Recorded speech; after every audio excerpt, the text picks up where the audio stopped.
Arnold Richardson. And my parents, on my father's side is Samuel Richardson, born and raised here in Hollister, North Carolina. His daddy was Windsor Richardson, whose daddy was Swepsim Richardson. And W.R. Richardson was my father's brother, was a chief for over 45 years here.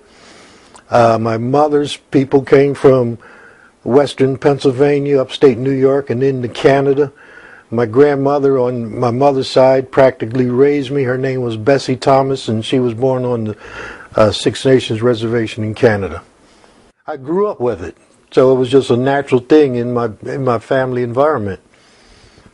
And the interest is just, it was just there from my mother's two brothers. One was an artist and the other one was a musician.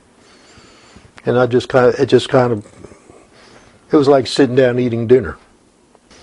And the arts form came about when I heard about IAIA, Indian Arts Institute in Santa Fe. And at that time, if you were an Indian, you could go there from the 11th grade to 12th grade in preparation for college, and it was free. One of my mentors in the early 60s was Duffy Wilson from Tuscarora Reservation, and we used to come down and look for Tuscarora sites, and then we found several of them, and in doing so we found this stone that's commonly called soapstone, and right there on the site he started carving a little rough out pipe, and that really perked my interest in stone carving. And then from then on, one of my art forms, I've been doing stone carving. When I went to Indian Arts Institute in Santa Fe, I did a large variety of arts. Stone carving, painting, gourd carving, you name it, I did it. What makes it unique is the fact that nobody's doing it. For an example, well, in this part of the state, there are very few people that do it. I know over at Cherokee there's some traditional stone carvers, and of course upstate New York and up into Canada there are a lot of them. Well, how they got involved was the same way I really got involved with Duffy Wilson, who lived in the area. And he started coming down, and then we'd come down on trips to collect the stone and take it back to New York. And then it became extremely popular up there with the Iroquois peoples. And then they started coming down looking for soapstone to take back to New York. And they would talk to the elders about some of the legends, and then they would try to interpret those legends in their sculptures.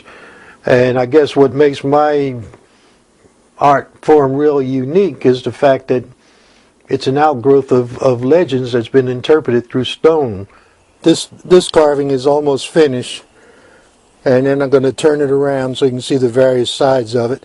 As I was talking about traditional legends interpreted and put into the stone, this is basically the legend of the three sisters. You got the corn, you got the beans, and you got the squash. And in the corn you see the face, the head coming out of the corn plant there. That's corn, beans, and the squash under the shade tree. And interpretation from the legend of corn, beans, and squash, turning it around, are the three sisters representing corn, beans, and squash. Now what I use, these are special files for just doing this kind of work. So you have curvatures, and then you have flats, and you have cutters. And the old way was using an adze that is made from stone, but those days are gone.